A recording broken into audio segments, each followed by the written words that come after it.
Welcome to Epic World History. Across Rome's eastern frontier, walls cracked and peoples moved. Goths crossed the Danube. At Adrianople, invincibility shattered. Provinces burned as Constantinople endured. Treaties, foederati, and failing coffers blurred faith, identity, and power. From collapse, transformation Rome became a crossroads of civilizations.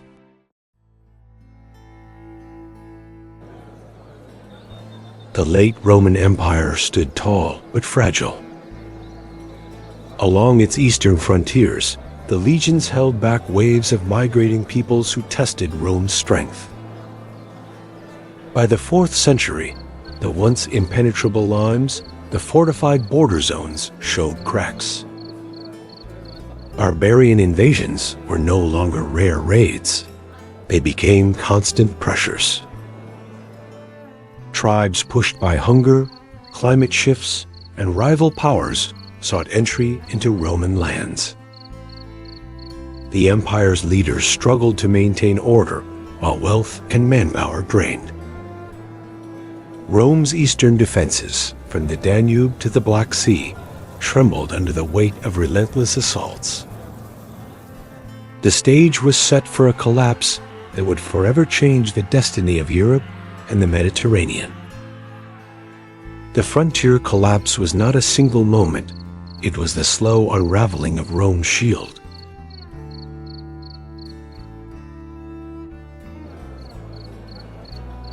By the mid-4th century, the Roman frontier on the Danube faced constant strain. The river, once a natural barrier, became a highway for barbarian invasions. The Goths, displaced from their northern homelands, pressed against Rome's borders. Farmers abandoned fields as raids destroyed crops, while frontier towns turned into fortified refuges. Roman generals reported shortages of soldiers, for civil wars and court politics drained the legions. What had once been the proud defense of the empire now resembled a patchwork of desperate garrisons. The late Roman Empire had built strong walls, yet the human will to maintain them faltered. The eastern provinces felt the tremors first, as the collapse of frontier discipline opened doors to outsiders.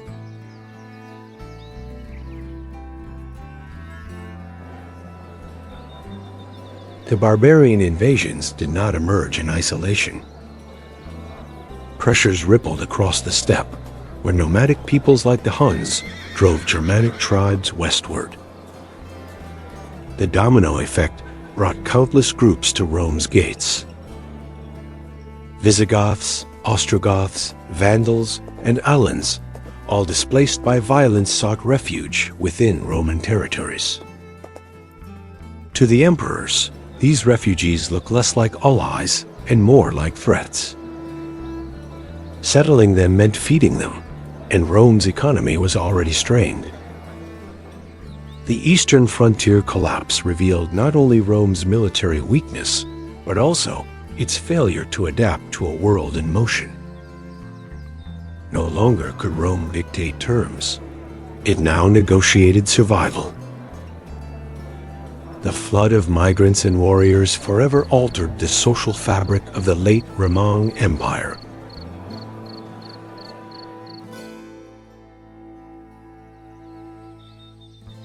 In 376 AD, a pivotal moment arrived. The Visigoths, fleeing the advance of the Huns, begged the Romans for asylum. Emperor Valens permitted them to cross the Danube into imperial lands. What began as a humanitarian gesture turned into disaster. Roman officials exploited the refugees, selling them food at outrageous prices, even forcing children into slavery. Starvation and abuse transformed desperation into rebellion. The frontier collapse became undeniable when those once allowed inside rose against their hosts. Barbarian invasions were no longer an external danger. They were now a fire burning within the empire itself. The Visigoth entry into Roman lands marked the breaking point of frontier stability.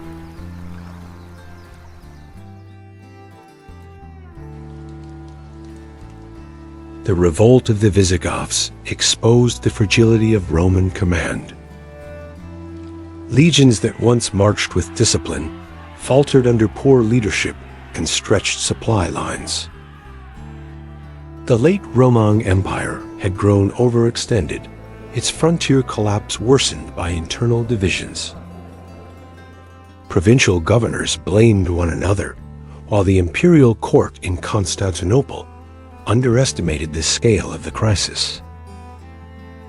Meanwhile, the Goths forged unity out of necessity, blending warriors and civilians into a mobile nation on the move. This clash of weakened authority versus desperate determination would erupt into battles that defined the fate of the 4th century. Rome had long seen itself as the master of the world, yet the balance of power had shifted.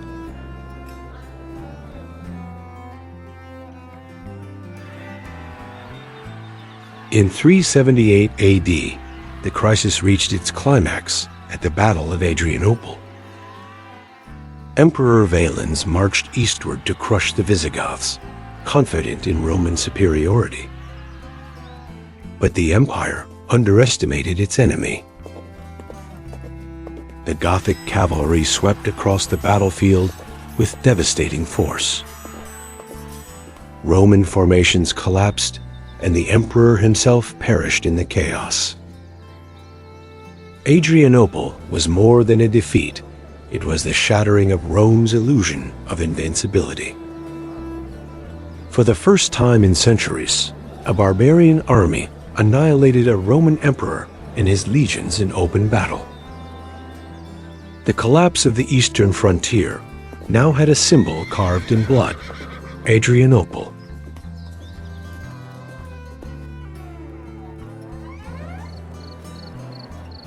The death of Valens sent shockwaves through the late Roman Empire. Constantinople trembled as rumors spread of Gothic armies marching south. The frontier collapse had opened the gates to fear, for the empire's capital itself seemed vulnerable.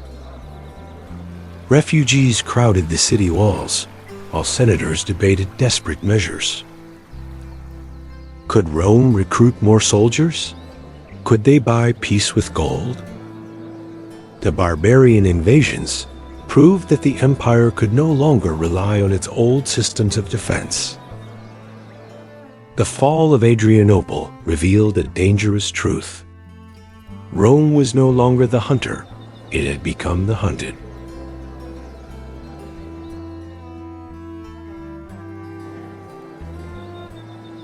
After Adrianople, the Visigoths did not march to conquer Constantinople.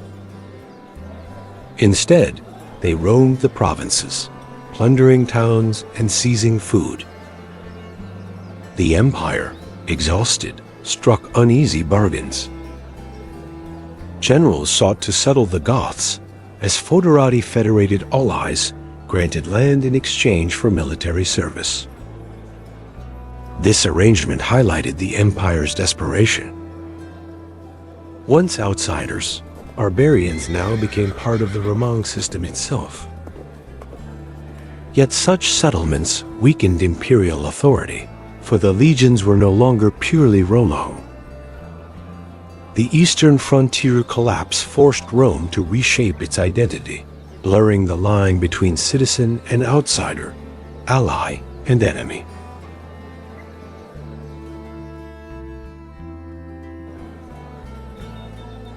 The eastern frontier collapse had ripple effects far beyond the Danube. Other tribes saw Rome's weakness and pressed in from different directions.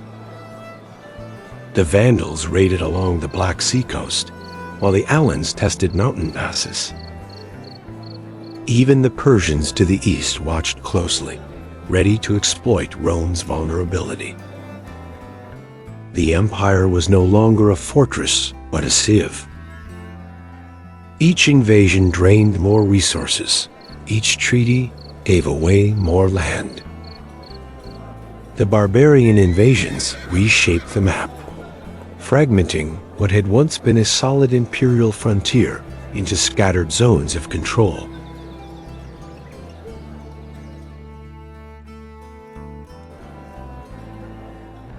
Amid these crises, Constantinople itself rose as the jewel of the East. Its massive Theodosian walls, built in the early 5th century, provided a shield that frontier outposts lacked. While provinces burned, the capital endured. This contrast highlighted the empire's new reality. Survival meant concentrating strength in fewer places. The frontier collapse revealed the shift of power away from wide-open borders toward fortified cities. Constantinople became both a beacon of resilience and a reminder of failure. The city stood tall, but beyond its walls, the empire's reach shrank day by day.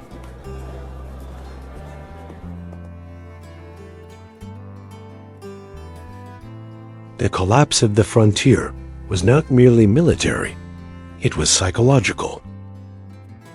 Roman citizens who once believed their empire eternal now lived in fear of barbarian invasions. Markets faltered, trade routes broke, and villages emptied as people fled into walled cities. The late Roman Empire lost not only territory, but also confidence. A civilization built on order and discipline now trembled with uncertainty. The empire had long defined itself as the guardian of civilization against barbarism. But with the eastern frontier in ruins, that narrative shattered. Rome had become vulnerable, its aura of dominance fading into myth.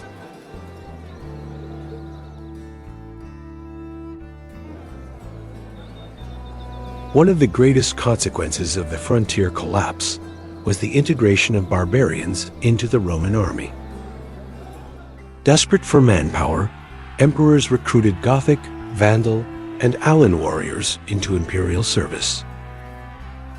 They fought bravely, yet their loyalties remained divided. Rome had once conquered by imposing its culture, but now it survived by sharing power with outsiders. The late Roman Empire became a mosaic of peoples, bound less by loyalty to Rome and more by the need for survival. This blending of Roman and barbarian identities would shape medieval Europe, but in the 4th century, it signaled a dramatic weakening of the empire's unity.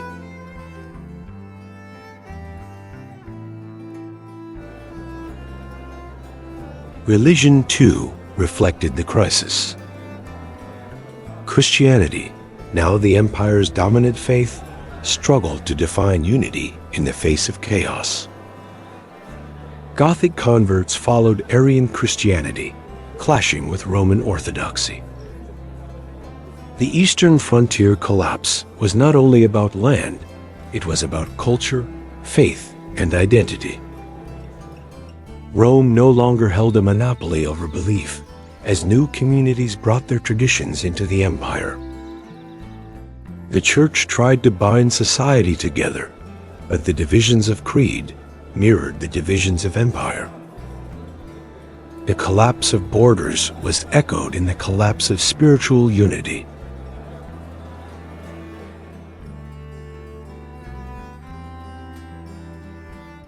The emperors who followed Valens tried to restore order.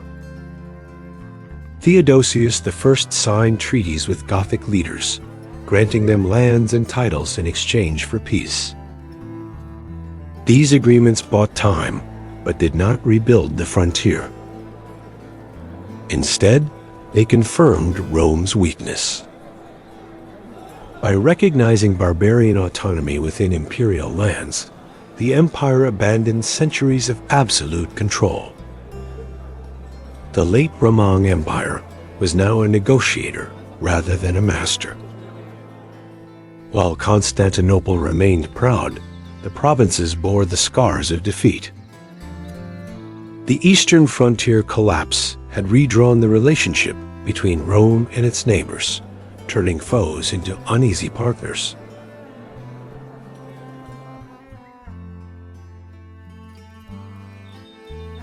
The collapse also shifted the empire's economy. Grain once shipped from fertile frontier lands was lost to plunder. Tax revenues shrank, while military expenses grew. Cities in the east faced shortages, and even Constantinople felt the strain. Wealth concentrated in fewer hands as aristocrats abandoned rural estates for urban safety. The barbarian invasions did not merely steal gold, they disrupted the flow of resources that sustained Rome. A weakened economy meant weaker armies, and weaker armies meant further collapse. The cycle fed itself, drawing the empire deeper into decline.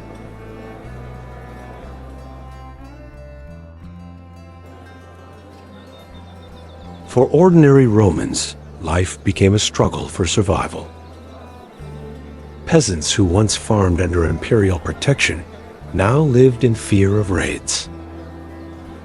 Many fled to forests or sold themselves into servitude to local lords for safety.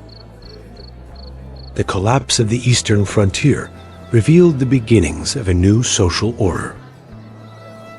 Authority shifted from the distant emperor to local strongmen who could provide protection.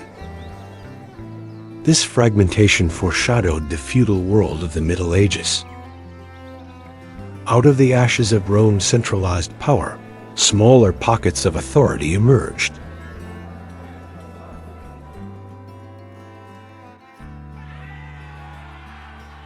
The collapse also reshaped Roman identity. For centuries, Rome had drawn a sharp line between itself and the barbarians beyond its borders. But with Goths and Vandals living inside the empire, that line blurred. Children of mixed heritage grew up speaking both Latin and Gothic. Soldiers wore Roman armor while following barbarian chieftains. The empire became less Roman with each passing year. The eastern frontier collapse forced Romans to reconsider what it meant to belong to the empire. Rome was no longer a single culture, it was a crossroads of civilizations.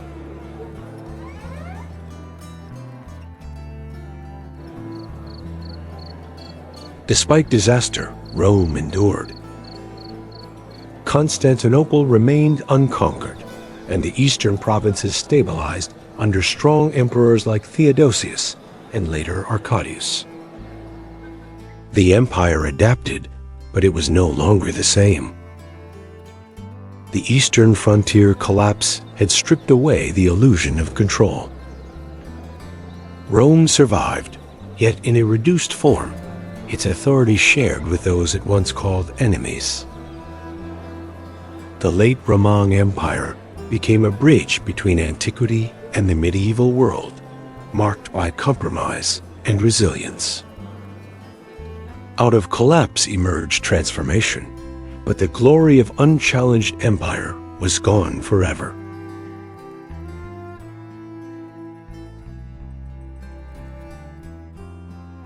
Historians later looked back at the 4th century as a turning point.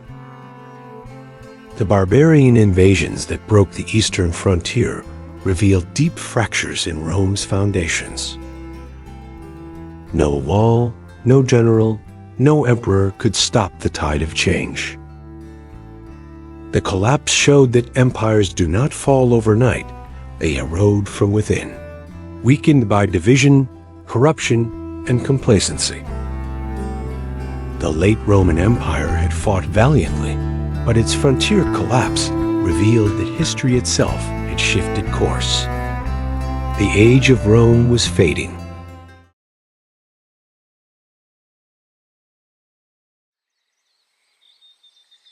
Thus ended the saga of Rome's eastern frontier collapse. The 4th century revealed the empire's vulnerabilities under barbarian pressure. What began as migrations turned into invasions, and what began as borders turned into memories. Yet Rome endured not in its old form, but as a transformed state, forced to share space with the very peoples it once feared. The collapse of the frontier was not the end of civilization, but the beginning of a new world. The legacy of the late Roman Empire lived on, even as its frontiers crumbled into history.